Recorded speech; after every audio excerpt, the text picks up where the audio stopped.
Hello and thank you for joining us on the news on NTA International. I'm Nadia Atutijani with the headlines. President Buhari unveils blueprint for national digital economy policy strategy. Federal government maintains that border closure will not hamper implementation of free trade movement within ECOWAS region. Nigeria and South Africa to use culture, tourism and creative industry to strengthen bilateral relationship.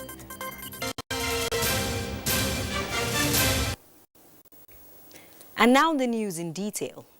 Experts in information technology, solution providers and other relevant stakeholders have been tasked to brainstorm and come out with a comprehensive report for Nigeria to benefit from the current global multi-billion-dollar digital economy. President Muhammadu Buhari, who made the request at the opening of this year's E-Nigeria conference, made a case for the improvement and expansion of the nation's digital agenda for the betterment of the country. State House correspondent Adamu Sambo reports. The 2019 E-Nigeria conference with the theme National Digital Economy is focusing on transforming the Nigerian economy for sustainable development. The climax of the opening ceremony was the unveiling by President Muhammadu Buhari of the National Digital Economy Strategy that provides policy direction for digitizing Nigeria. Describing digital economy as an absolute necessity, President Buhari noted with delight that the information and communications technology sector has this year alone contributed 13.85% to the nation's GDP. This clearly shows the importance and potential of the ICT sector to our job creation and economic diversification agenda. Our recent introduction of the Nigerian e-government master plan will further consolidate our successes to date and increase interoperability among the different ministries, departments, and agencies of government. I have therefore directed the Federal Ministry of Communications and Digital Economy to develop training and sensitization programs that will be rolled out across all key MDAs with immediate effect to ensure seamless implementation of the master plan. The president, however, said as the nation continues to explore the abundant opportunities in the ICT sector for sustainable socio-economic development, people must remain mindful of its threats. We encourage all Nigerians to ensure that their phones are properly registered. As a government, our priority is to protect the lives and properties of all Nigerians. Chief Convener of the conference and Minister of Communications and Digital Economy, Dr. Isa Ali Ibrahim Pantami, enumerated with pride the giant strides recorded so far since his assumption of office. The skills we have started providing has also started yielding results. Our plan is to make sure we create millions of digital jobs for Nigeria. So far, we are on track. We believe the digital economy can add 1 trillion naira per year to Nigeria within the next 4 years and create a shared prosperity for our people. The E-Nigeria conference is a veritable platform for ICT awareness creation, developing appropriate framework and setting goals for best practices towards properly positioning Nigeria in the global information society. The outcome is expected to guide Nigeria benefit maximally from the current global multi-billion-dollar economy. Nigeria has started the next level reforms to position Nigeria on the world map of globally digital competitive nations. Highlights of the ceremony was a presentation of awards to some Nigerian ICT startups that left their mark on the global stage. Abdulkadir Bashir, a Nigerian artificial solutions provider, was the overall global winner at this year's Gulf Information Technology Exhibition with his application, Checky Guard developed to convey any suspicious activity in a given area on a real-time basis. Osawaru Stephen was also recognized as one of the finalists at the competition with his application 247 Medics, designed to link patients with their doctors anywhere in the world. President Buhari promised that his administration will encourage and support such digital entrepreneurs to develop innovative solutions for local and global challenges. In Abuja, Adam Musambu, NTA News. Meanwhile, President Muhammadu Buhari says Nigeria is rich in petroleum resources, but the challenges confronting the country are so enormous as to render the oil earnings insignificant. The president spoke Thursday at the State House, Abuja, while receiving in farewell audience the Cuban ambassador to Nigeria, Carlos Trejo Sosa, who has been in the country for 5 years. President Buhari said he was pleased with relations between Cuba and Nigeria, particularly the hand of fellowship extended in the area of healthcare and transfer of knowledge. He said whether in uniform or out of it, he had always been glad to collaborate with Cuba and expressed the hope that the relations between the two countries would wax stronger. A statement by the special advisor to the president on media and publicity, Femi Adesina, said Ambassador Sosa said his 5 years and 9 days in Nigeria were filled with, quote, warmth, love and friendship, adding that he would never forget the country. And still on the economy, President Muhammadu Buhari says investments cannot thrive in an atmosphere of social and political instability, so the federal government will do all it can to safeguard the interest of investors. The president spoke at the State House Abuja while playing host to the chairman, chief executive officer of Total Group Worldwide, Mr. Patrick Poyan. The president said the relationship between Nigeria and Total has been long and mutually beneficial, saying the country wants it to remain so. Mr. Poyan disclosed that apart from oil and gas, which is its core activity, Total was also willing to develop the solar power potential of Nigeria. And still on oil and gas, President Muhammadu Buhari will depart Abuja on Friday to participate in the 5th Gas Exporting Countries Forum in Malabo, Equatorial Guinea. The one-day meeting will also be attended by leaders of major gas-producing nations of the world, including Algeria, Egypt, Equatorial Guinea, Libya, Bolivia, Iran, Qatar, Russia, Trinidad and Tobago, the United Arab Emirates, Venezuela, Kazakhstan and Norway, whose countries account for 70% and 80% of global gas reserves and production, respectively. The idea of the forum was first mooted in 2001 when the first ministerial meeting held in Tehran, Iran, while the first GECF, otherwise called Gas Summit, took place in Doha, Qatar in 2011, with Nigeria represented at the highest level. Indeed, President Muhammadu Buhari had attended the 3rd Gas Summit in Tehran in November 2015. This 5th Gas Summit in Malabo is the first time the biennial meeting will be hosted in Africa. Recall that on November 19, 2019, President Buhari had received Mr. Gabriel Bega Obiang Lima, the special envoy of President Teodoro Obiang Nguema Basogo, who brought a special invitation to the Nigerian leader to attend the 5th Gas Summit, as well as thanking Nigeria for her support towards hosting. A statement by the Senior Special Assistant to the President on Media and Publicity, Garba Shehu, said the Nigerian delegation will use the opportunity to discuss current trends in the global gas market, potential policies for the energy sector, and opportunities for collaboration. At the end of the 5th Gas Summit, the Malabo Declaration is expected to be adopted. President Buhari will be accompanied by the Minister of Foreign Affairs, Jeffrey Onyema, Minister of State Petroleum Resources, Timipre Silva, Minister of Mines and Steel Development, Olamilekon Adegbite, and the Group Managing Director, NNPC, Meleko Kyari. After the summit, President Buhari will head for Daura, Katsina State, on a 5-day official visit. And here's Olainka Ujo with more on the business circle. The Manufacturing Purchasing Manager Index in November stood at 59.3 index points, indicating expansion in the manufacturing sector for the 32nd consecutive month. The index grew at a faster rate when compared to the index in October.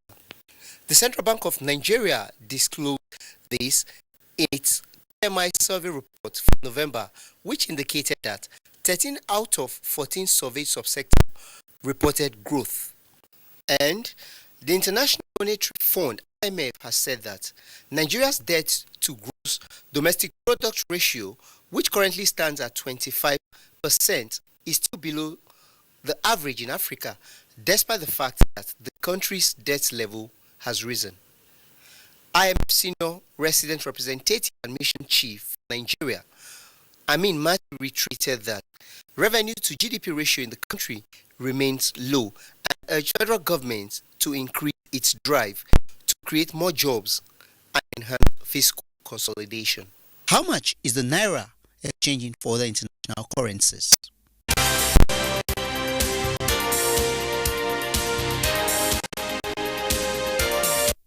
Online for Business News. And now to legislative matters. The Senate has given its Committee on Niger Delta Development Commission 2 weeks to look at the budget estimates of NDDC as forwarded by President Muhammad Buhari and report to the Senate within 2 weeks. This followed a motion moved by Leader of the Senate Abubakar Yahya Abdullahi. After taking the voice vote, the budget estimate was referred to the relevant committee. The President of the Senate, Ahmad Lawan, emphasized that the committee should work with the board of the commission as approved by the Red Chamber. In another development, the Senate has received executive communications from President Muhammadu Buhari. The first communication is seeking consideration and approval of the 2016-2018 federal government external borrowing plan, inclusive of all projects therein. The plan was first sent to the Senate in 2018, but was not approved by the 8th Senate. The second communication from the President is seeking the consideration and passage of the Companies and Allied Matters Bill 2019, which has been partly amended by Executive Order Number 1 of 2017. And there will be more details in our subsequent bulletin. Still on legislative matters, the House of Representatives has resolved to intervene on the brewing face-off between the federal government and Academic Staff Union of Universities in relation to the implementation of Integrated Payroll and Personnel Information System. The decision was in response to a motion from Tajuddin Abbas, which noted that the threat by ASU to embark on industrial action if federal government goes ahead to enroll ASU members into the IPPIS spells jeopardy for academic activities in public universities. The House mandated committees on labor and productivity, finance and tertiary education to look into the motion by Honorable Godaji. The Speaker, Femi Gbajabiamila, read before the House 2 letters from President Buhari, one requesting the House to consider and approve the federal government 2016-2019 external borrowing plan, and the other seeking consideration and passage of the Companies and Allied Matters Bill. Now, imbibing the culture of productivity for the attainment of creativity, hard work and commitment to economic development is the clarion call to the Nigerians at the 18th National Productivity Day and the conferment of National Productivity Order of Merit Award. 25 individuals and 7 organizations have been recognized for their excellent contributions to the well-being of Nigeria, which is the essence of the celebration of the Productivity Day. Emmanuel Ayemiru reports. It is another time for Nigeria to say well done to our citizens and corporate organizations who in the last 12 months added value in different sectors of the economy. This year, industrial giants Aliko Dangote, Oba Otedeko, Tony Ilumelu were all recognized for job creation, promotion of entrepreneurship and locally made products. The likes of the Customs Comptroller General Colonel Hamid Ali, and many others, both in public service and the private sector, walked up to the podium for a handshake and plague. And what we do at the Tunde Melu Foundation is to empower people to become creators of jobs. And I'm sure it's a matter of time, but we need to do more. And this achievement of today award is making me to work more hard for more employment. For those still in service, the hope is to give them encourage the younger ones to strive for excellence. You're not working because you want to please your boss. You should work to improve the system and to contribute to the mandate of your organization. We'll increase mentoring and role modeling for the officers who are coming behind, capacitating and skilling the officers. Of particular interest is the recognition of the Kwakwando Foundation for its contribution to the well-being of the physically challenged, and they are using this to seek the establishment of the Disability Commission. When the commission is set up, there will be a lot of advantages for the over 23 million persons with disability in Nigeria. SGF Mustafa, who delivered President Muhammadu Buhari's message, says government will continue to provide a platform that will trigger sustained growth momentum. It's only such sustained efforts that can transform our national economy to become more productive, secure, stable, and competitive. GDP growth is not too encouraging, 2.3%. That deficit, we need to cover it up. It's from hard work, dedication to work, loyalty, that you can get all those things. Enjoy today that the message has been gotten across. So what will now be our concern is sustainability. The award, which is said to promote healthy competition among prospective recipients, facilitates more quality service delivery to the nation. Emmanuel Ayemiro, NTN. Congratulations to all the award recipients there. This is the news on NTA International reaching you from Abuja. Stay tuned for more after these messages. Your information dey important, just like your identity. Now the only way we fit take hala you. Make you go browse easy.gotvafrica.com. Sign in with your IUC number and mobile number and scroll down to personal details and address. Then check where to see say everything bam.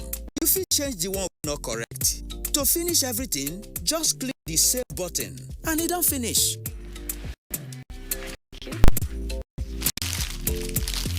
I make sure say my phone number dey correct. That's not why GoTV fit call me make I come collect my own wolf. Angel, that time for my phone is that why? Because now my correct phone number dey for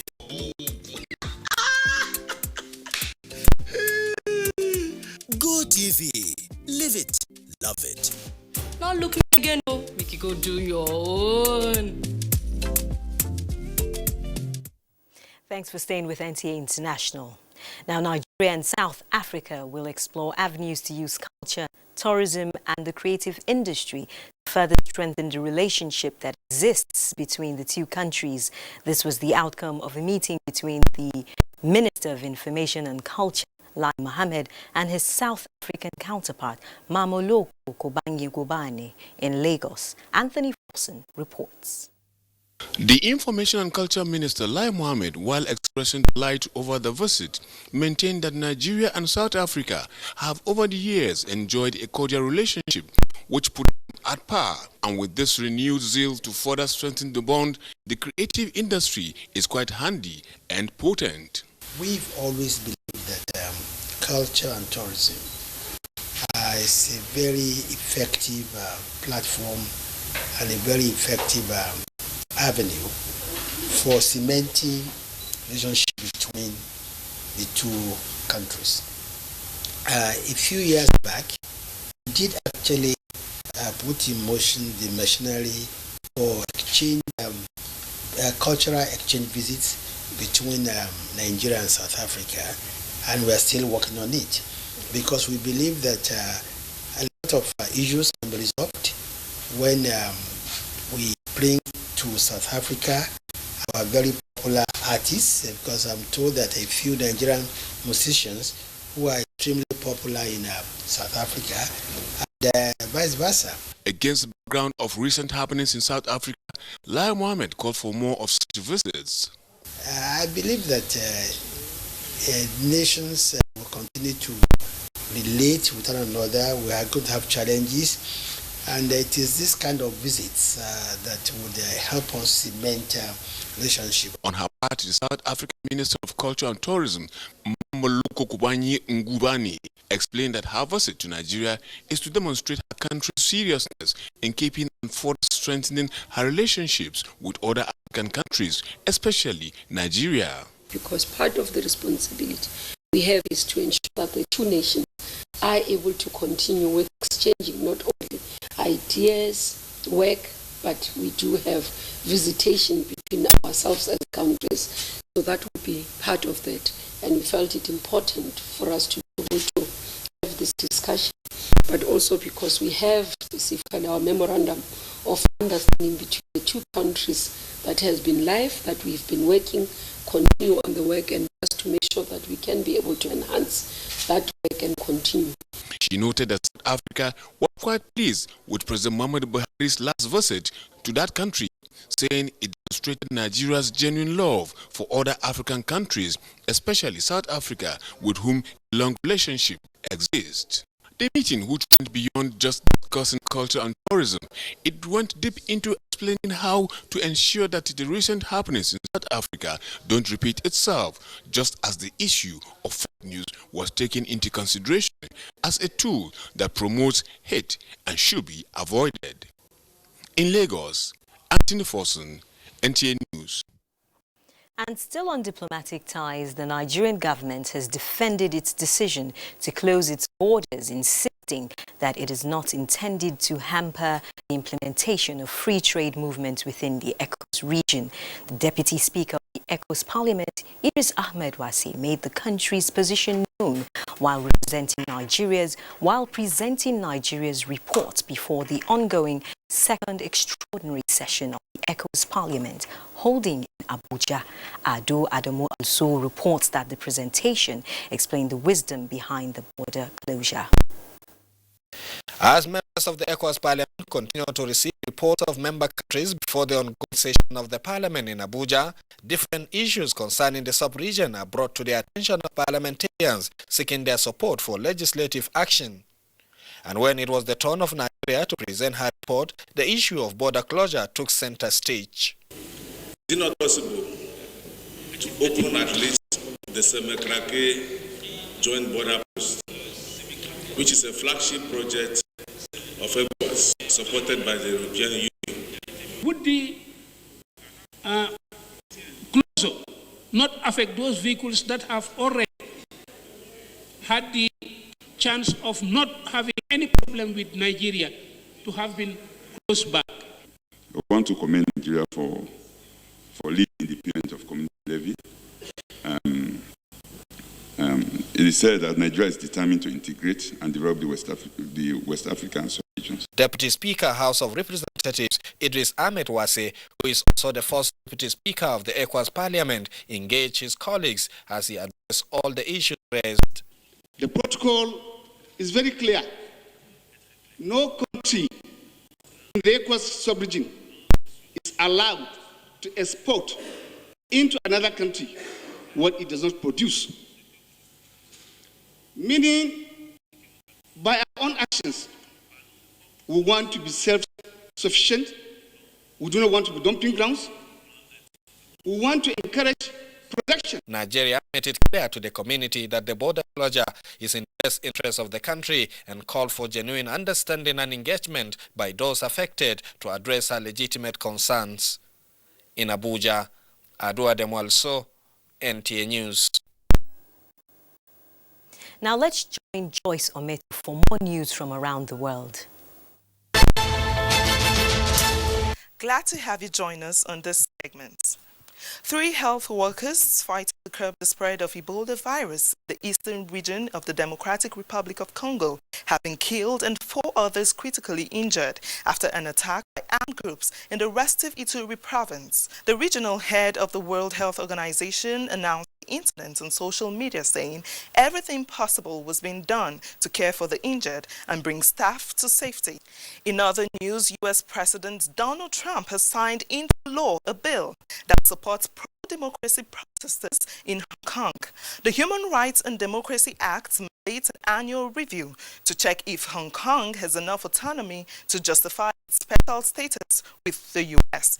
Meanwhile, China has warned the U.S. that it could take firm countermeasures if Washington continues to show support for pro-democracy protesters in Hong Kong. At least 15 people have been killed in Iraq in the fresh wave of protests in the southern city of Nasiriyah.